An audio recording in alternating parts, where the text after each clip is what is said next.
様こんにちは、セリナです。今回はメインチャンネルでご紹介させていただいた2023年クリスマスコフレの中で公式のオンラインサイトでまた購入することができるアイシャドウパレット8選をご紹介していきます。今年も素敵なクリスマスコフレがたくさん発売されましたが、人気のアイテムもまだ購入することができますので、少しでもコフレ選びの参考になれば嬉しいです。こちらの動画ではそれぞれのパレットの簡単な特徴についてとメイクルックを作りながらカラーをお見せしていきます。また各アイシャドウパレット1色ずつの単色塗りやアイシャドウ以外のコフレの詳細はメインチャンネルにてそれぞれ動画をアップしておりますので、もっと詳しく知りたいという方はぜひメインチャンネルもチャンネル登録して動画もチェックしていただけたら嬉しいです。それでは早速始めていきます。それではメインチャンネルでご紹介させていただいたアイテムの中で、現時点でも公式オンラインショップで購入することができるクリスマスコフレのアイシャドウについてご紹介していきます。まず1つ目はこちら。10月25日全国発売3ホリデーコレクションパレット2023。こちらはゴールド、カーキ、ピンクのニュアンスでまとまっていて、柔らかいカラーとパールの艶めきが上品なパレットでした。それでは3ホリデーコレクションパレット2023を使ったメイクをご紹介していきます。まずこちら D のカラーを指に取ってアイホール全体にベースとして塗っていきます。こちらのパレットは全色柔らかいカラーニュアンスなので、ホリデー以外にも季節問わず使いやすいと思います。程よいツヤを感じるふんわりとしたベースに微細なラメがキラキラと輝くカラーなので、単色塗りやベースカラーとしても使いやすいです。続いて B のカラーを指に取って目尻3分の1に締め色としてのせていきます。少しくすんだゴールド系カラーが柔らかさの中に程よい深みをプラスしてくれます。続いて F のカラーをディオールのバックステージアイシャドウブラシ S に取って下まぶた全体にのせていきます。こちらはベースのカラーの発色はとてもシアーで、ブルーやピンクなどの多色の微細ラメの輝きを楽しめます。しっかりと輝きを感じられるラメですが、そこまで大粒すぎないので上品さも保ってくれるところがとても素敵ですよね。最後に E のカラーを指に取って上まぶたの黒目の中心にのせていきます。こちらにも贅沢な多色ラメを感じることができます。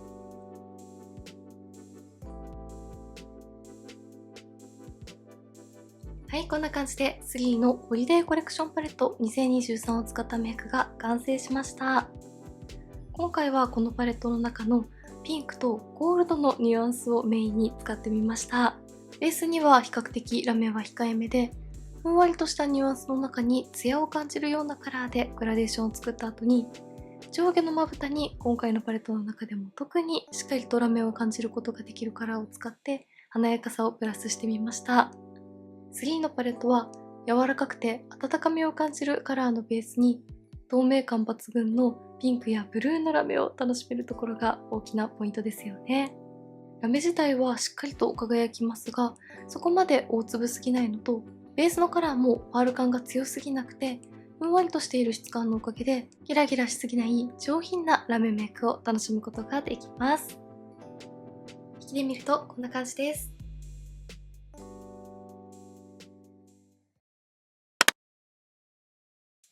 続いてはこちら、10月27日発売アディクションホリデーアディクションアイシャドウパレットアンノーンファミリア101ロッククローサー。一見難しそうな配色に感じますが、発色は控えめでくすみニュアンスが強いので大人のカラーメイクを楽しめるパレットでした。ではホリデーアディクションアイシャドウパレット101を使ったメイクをご紹介していきます。まず B のカラーを指に取ってアイホール全体にベースとして塗っていきます。しっかりとカラーは塗りますが、意外と透け感が出るのと、こちらのピンクにも程よいくすみ感が効いているので、パレットの見た目よりも派手な印象にならずにとても使いやすいです。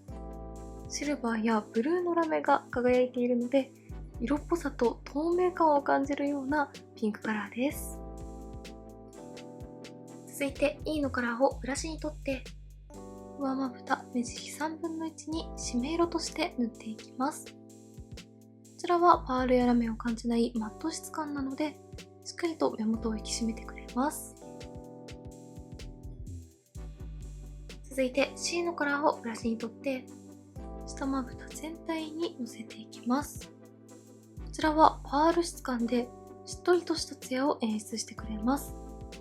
パレットの見た目よりも深みがあるので、下まぶたにのせるといいアクセントになってくれます。最後に D のカラーを指に取って、上まぶたの黒目の中心にのせていきます。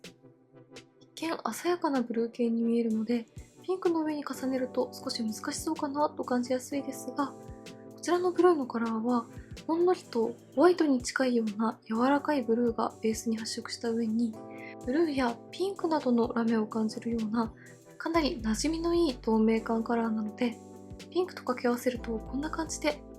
全体的に少しだけ柔らかさを足してくれます。はい、こんな感じでアディクションのホリデーアディクションアイシャドウパレット101を使ったメイクが完成しました。今回はパレットの中のピンクとブルーのカラーをメインに使って、目尻3分の1の締め色と下まぶたには馴染みのいいベージュブラウン系を使ってみましたが、カラーをメインにしてもこんな感じで、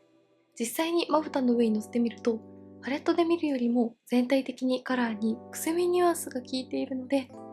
ピンクとブルーを掛け合わせても派手な印象になりすぎずに、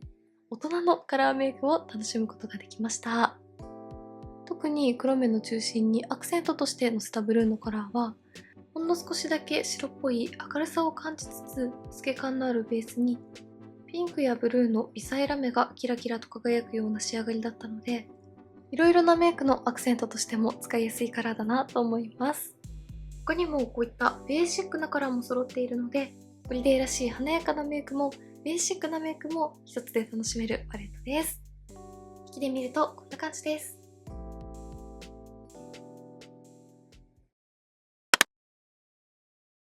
続いてこちら、10月27日発売、シャネルルミエールグラフィック。パールによるツヤとナチュラルな発色で、シャネルらしい女性らしさと品の良さを感じるブラックパレットです。それではシャネルルミエールグラフィックを使ったメイクをご紹介していきます。まずはこちら、2色目のカラーを指に取って、アイホール全体にのせていきます。こちらはこのパレットの中でも特に深みを感じるカラーですが、それでも程よく透け感が残ってくれるのと、パール感が少しピンクっぽく光る感じが柔らかい雰囲気を出してくれてとても素敵です。そのままブラシにも取って、下まぶた全体にものせていきます。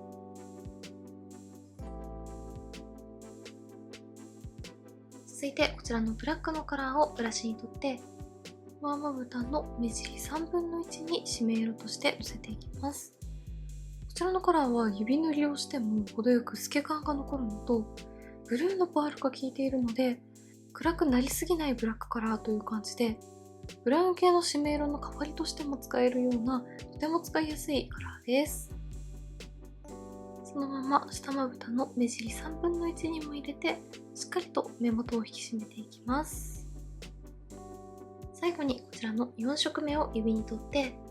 上まぶたの黒目の中心にのせていきます。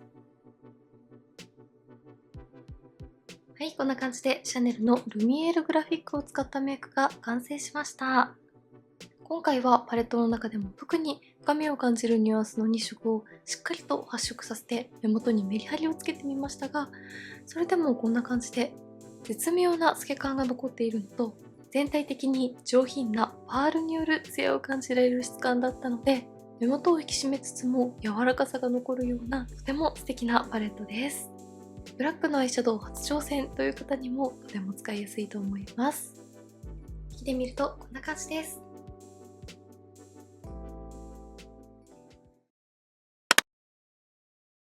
続いてこちら、11月1日発売、ベアミネラルミネラリストオーシャンワンダーズアイシャドウパレット。しっとり高発色な粉質で、ピンクとブルーのニュアンスをしっかり楽しめるパレットでした。まずはこちら、ビーチのカラーを指に取って、メイホール全体にのせていきます。ふんわりとした柔らかいマットベースのカラーですが、発色がしっかりとしているので、まぶたの上でもこんな感じで、柔らかいニュアンスのまましっかりとカラーが乗ってくれるところがとてもいいですよね。続いて、インレットのカラーをブラシに取って、目尻3分の1に締め色としてのせていきます。こちらはかなり高発色のグレーカラーなので、ブラシに取ったものを手の甲で調整しながら塗っていきます。このピンクとグレーの組み合わせがとても可愛いです。続いて、ホライズンのカラーをブラシに取って、下まぶた全体にのせていきます。最後に指にも取って、上まぶたの黒目の中心にのせていきます。はい、こんな感じでベアミネラルのミネラリストオーシャンワンダーズアイシャドウパレットを使ったメイクが完成しました。メインチャンネルではこちらのパレットのブルーとピンクのカラーを掛け合わせたメイクルックを2パターンご紹介したので、今回はピンクとグレーをメインに使ったメイクに仕上げてみました。やはりこちらのパレットはマット質感もラメ質感も全体的に高発色なタイプなので、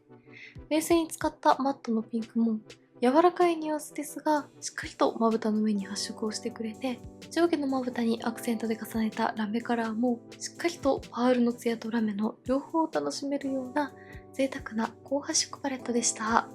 このマットとツヤのメリハリのある仕上がりがとても素敵ですよね。引きで見るとこんな感じです。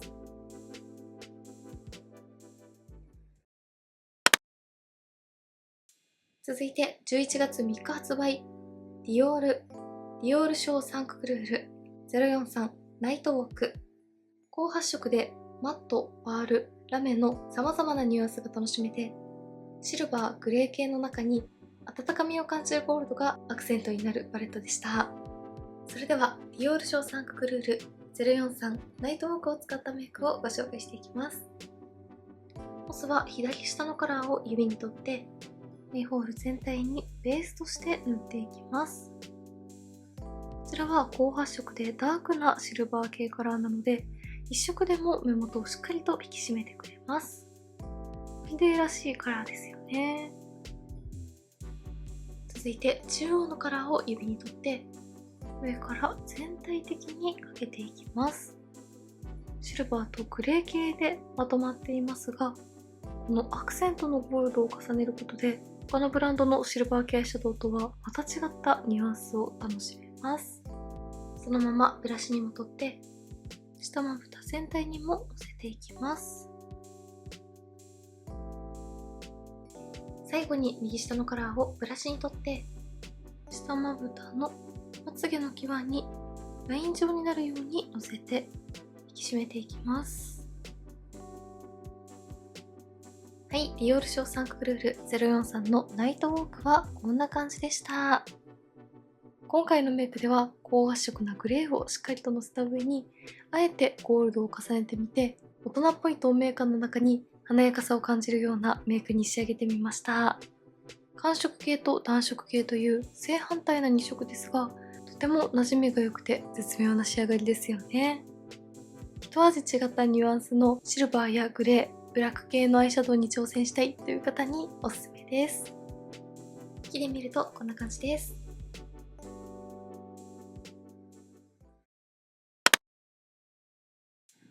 続いて同じくディオールショーサンククルール543フロムナートトレ。温かみを感じるブラウンニュアンスに透明感抜群のシルバーがアクセントのパレットです。まず左下のカラーを指に取って、メイホール全体にベースとして塗っていきます。こちらはオレンジのニュアンスをほんのりと感じるベージュ系カラーです。そのままブラシにも取って、下まぶた全体にものせていきます。続いて右下のカラーをブラシに取って、上まぶたの目の際から少し太めのライン状になるように締め色として塗っていきます。こちらは少しピンクのニュアンスも感じるような柔らかいブラウン系の締めで、この2色で仕上げるとしっかりと温かみを感じられるオレンジブラウン系のメイクが楽しめます。最後に中央のカラーをブラシに取って、さらに目の際にライン状にシルバーを入れていきます。そのまま下まぶたの黒目の中心にも入れていきます。はい、こんな感じでディオールショーサンクプルール543のプロムダードトレを使ったメイクが完成しました。こちらは先ほどご紹介した同時発売の043のパレットとは対照的に、全体的にオレンジなどの温かみを感じるようなベージュブラウン系カラーのニュアンスの中に、透明感抜群のシルバーのパールとラメを感じられるカラーがアクセントになっているパレットだったので、今回はパレットの中でもしっかりとオレンジブラウンのニュアンスを感じられる2色でグラデーションをした上に、ライン使いでシルバーを重ねてみました。こちらのパレットもこういった温かみを感じるブラウン系と透明感抜群のシルバーというなかなか珍しい組み合わせですが、とてもいいアクセントになってくれていますよね。組み合わせ方で全然違った印象を楽しめるというところもとてもいいポイントです。引きで見るとこんな感じです。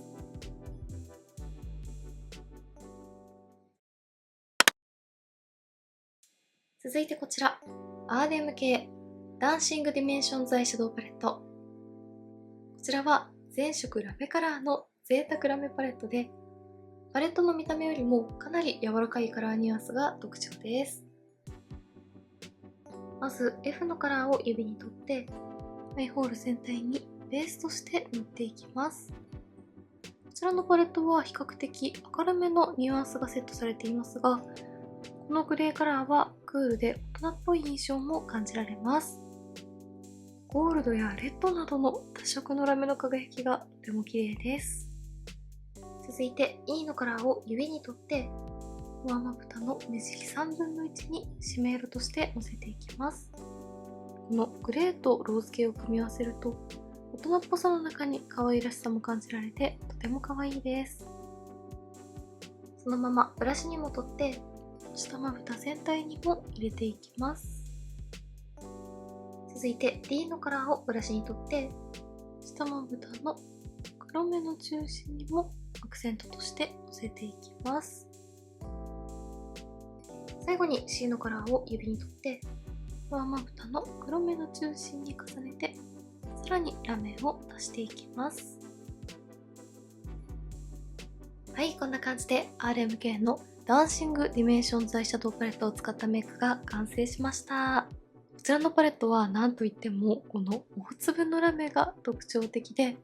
12色全色にしっかりとしたラメを感じられるので、何色か重ねていくとそれぞれのカラーに含まれている多色ラメをしっかりと楽しむことができます。今回はこちらのパレット右側の4色を使ってグラデーションを作ってみましたが、右の4色だと寒色系ニュアンスの少しクールな印象にも仕上げることができました。パールによるツヤとラメ、どちらもしっかりと楽しみたいという方にとてもおすすめなパレットです。引きで見るとこんな感じです。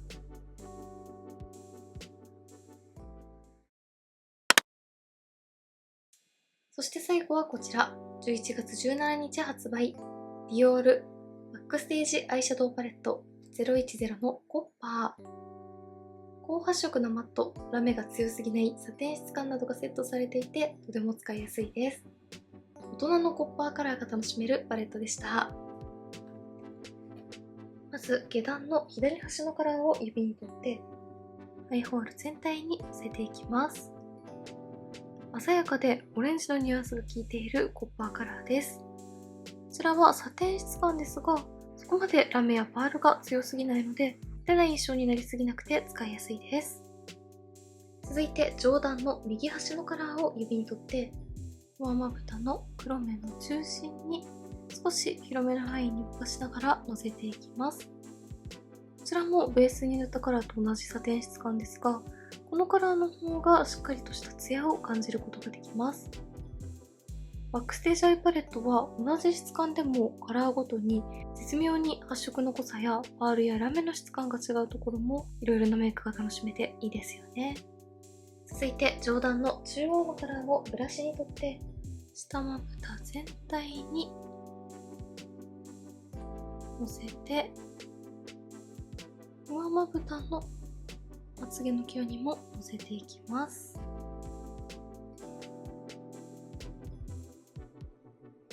最後に下段の中央のカラーをブラシに取って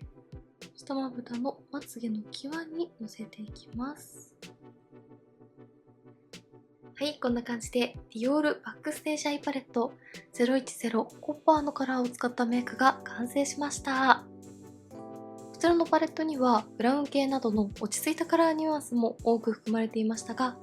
今回はあえてメインとなる鮮やかなコッパーカラーやイエローゴールドのラメ、そしてレッドニュアンスのディープブリックなどの華やかなカラーでまとめてみました。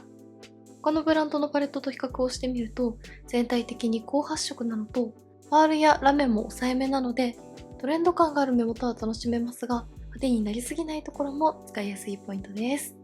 明るいのに絶妙に深みを感じるようなカラーがとても素敵ですよね。引きで見るとこんな感じです。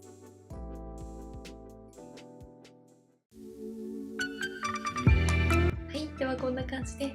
メインチャンネルでご紹介させていただいた2023年クリスマスコフレの中で公式のオンラインサイトでまだ購入することができるアイシャドウパレットをご紹介していきました。今回改めてクリスマスコフレのアイシャドウを振り返ってみると、どのブランドもカラーのニュアンスやラメやパールなどの質感に違いがあって、それぞれの良さをしっかりと楽しむことができました。どのアイテムもとても素敵だったので、気になった方はぜひお早めにチェックしてみてください。メイクについてのご質問やこんな動画が見たいなどございましたら、お気軽にコメントやチャンネル登録していただけると嬉しいです。それでは最後までありがとうございました。